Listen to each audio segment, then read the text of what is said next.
పెండెకెల్ గ్రామ ప్రజలకందరికి కూడా శుభములు తెలియజేస్తున్నాను.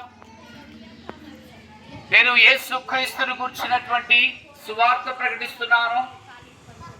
యేసుక్రీస్తు ఒక మాట సెలవిచ్చాడు, ప్రయాసపడి భారం మోసుకొని పోతున్న సమస్త జనులారా నా యొద్దకు రండి, నేను మీకు విశ్రాంతిని కలుగజేస్తాను అని యేసు ప్రభువారు సెలవిచ్చినాడు. నువ్వు ఈరోజు ఏ ప్రయాసతో ఉన్నావో నాకు తెలియదు, కానీ యేసయ్య నీ ప్రయాసమంతటిని కూడా, నీ భారమంతటిని కూడా తీసివేస్తాడు.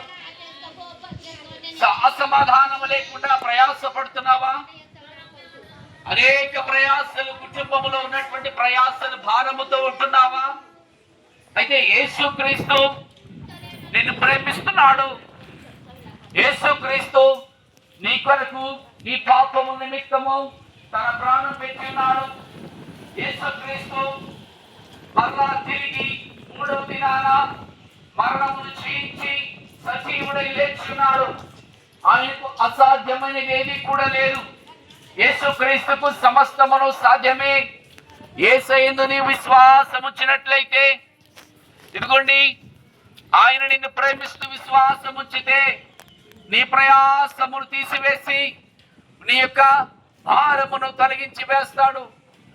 నువ్వు ఒక చిన్న ప్రార్థన, నువ్వే పరిస్థితుల్లో ఉన్నా కానీ, నువ్వే కష్టములో ఉన్నా కానీ, నువ్వే శ్రమల్లో ఉన్నా కానీ, నువ్వు ఒక్క మాట అడిగితే కూడా ఆయన స్పందిస్తాడు. నీ ప్రార్థన ఆలకిస్తాడు, నీ మొర ఆలకిస్తాడు. యేసయ్యా నాకు సహాయము చేయమని నువ్వు అడిగినట్లయితే ఆయన నీకు సహాయము చేసేటువంటి ఆయన గొప్ప దేవుడు.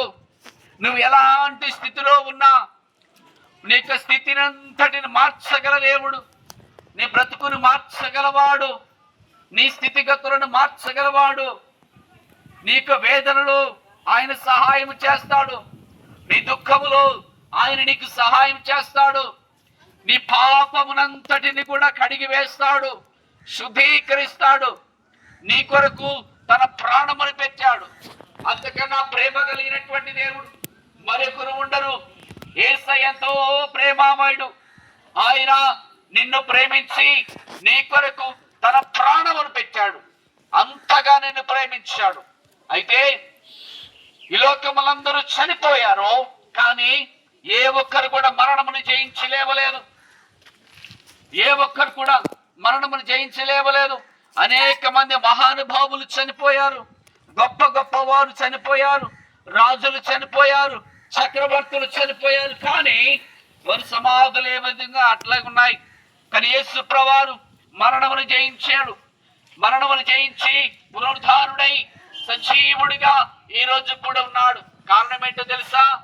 ఆయనకు మరణం మీద యేసయ్యకు అధికారం అన్నది. యేసయ్యకు మరణం మీద అధికారం అన్నది. ఒకవేళ నీ మరణ భయముతో బాధపడుతూ ఉంటే కూడా నీ మరణ భయమును తీసివేస్తాడు.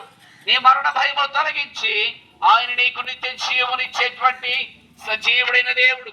ఇదిగో నువ్వు మరణించినా కానీ నువ్వు యేసయ్యతో ఉంటావు. యేసయ్య యందు విశ్వాసం ఉంచితే, ఆయనను వెంబడిస్తే, ఆయన ఆజ్ఞల ప్రకారం జీవిస్తే నీకెంతో సమాధానము, నెమ్మది కలుగుతా ఉంటది. ప్రియులారా, ఆయన విశ్వాసం ఉంచుమో నరకము నుండి తప్పించుకుంటావు. యేసయ్యతో యుగయుగములు సజీవుడిగా యేసయ్యతో పాటు నువ్వు ఉంటావని యేసుక్రీస్తు పేరిట నేను నీకు ప్రేమ వార్తను తెలియజేస్తున్నాను. మీ కొరకు ప్రార్థన. కృపగల దేవా, నీకే వందనాలు. ఈ పరీక్షలను ప్రభా ఈ యొక్క పెండెకెల్లో ఉన్నటువంటి పరీక్షలను మీరెంతో ప్రేమిస్తున్నారు. వందనాలు. దీవించండి, రక్షణలోనికి నడిపించండి, కుటుంబంలో సమాధానము కలుగు చేయమని మీరు మహిమ చెల్లించుకుని యేసు నామమున ప్రార్థిస్తున్నాను తండ్రి. ఆమేన్.